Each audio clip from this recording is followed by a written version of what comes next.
retrouver d'abord des enjeux communs sur le cloud, qu'il soit public ou privé, pour parler d'abord de ces deux premiers éléments. Donc on va retrouver une problématique commune qui est tout ce qui est contrôle d'accès et tout ce qui est protection de la donnée dans le cloud. Donc la première problématique, c'est qui peut avoir accès à quoi dans le cloud, c'est-à-dire qui a accès à quelles applications, à quelles données, et comment est-ce que l'on va traiter cette première question. La deuxième, c'est quel est le niveau de contrôle que l'on peut poser pour quel niveau de service. En fonction du type de service que l'on va délivrer dans le cloud, on n'aura pas forcément le même niveau de contrôle, le même niveau de sécurisation en fonction de services critiques, plus ou moins, que ce soit par exemple des services, je dirais, de calcul de données financières, ou au contraire de l'information, j'ai envie de dire, à un niveau de sensibilité, de criticité moindre.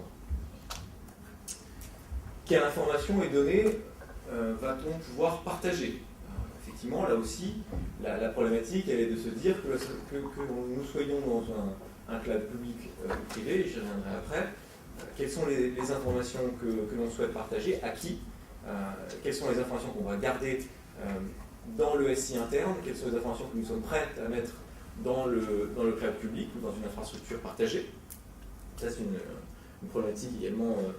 critique dans le contrôle d'accès et la protection de ces informations. Quels moyens et quels standards d'accès? Là également, la problématique que l'on trouve, c'est lorsque l'on va être dans le cloud public ou dans le cloud privé, comment on va s'assurer qu'on sécurise l'accès aux informations et aux données qui sont disponibles dans le service qui est rendu par le cloud, et quels standards d'accès on peut utiliser pour y donner accès. Et puis là, c'est une problématique qui est un vrai enjeu vis-à-vis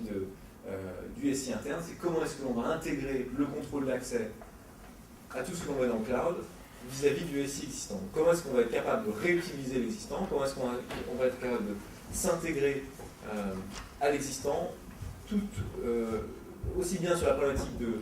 d'identité, donc savoir comment est-ce qu'on va identifier les personnes, donc ce que je disais en préambule, donc qui a accès à quoi, pour savoir qui a accès à quoi, on va définir les utilisateurs en tant que tels, d'une part, et d'autre part, sur la partie accès en l'occurrence, donc plus sur la partie identité mais la partie accès, comment est-ce qu'on va intégrer les accès des utilisateurs internes de l'entreprise à des services de type cloud qui sont potentiellement à l'extérieur. Donc comment est-ce qu'on va avoir la capacité d'intégrer le contrôle d'accès déjà existant en interne sur le cloud. Et puis quels sont les moyens de protection en fonction des différentes populations, encore une fois, population interne, population externe, lorsqu'on délivre un service en mode cloud à nos clients, à nos fournisseurs. Donc là aussi, on n'aura pas forcément les mêmes enjeux et on n'aura pas forcément les mêmes problématiques de sécurité, de protection de la donnée, aussi bien pour les utilisateurs finaux, donc comme vous et moi, de l'informatique sans être nécessairement un informaticien en tant que tel, que, en l'occurrence, et comme Yves l'a cité tout à l'heure, la problématique des utilisateurs à fort privilège, c'est-à-dire les administrateurs, typiquement, qui ont bien entendu un pouvoir et un potentiel d'accès extrêmement fort sur les infrastructures cloud.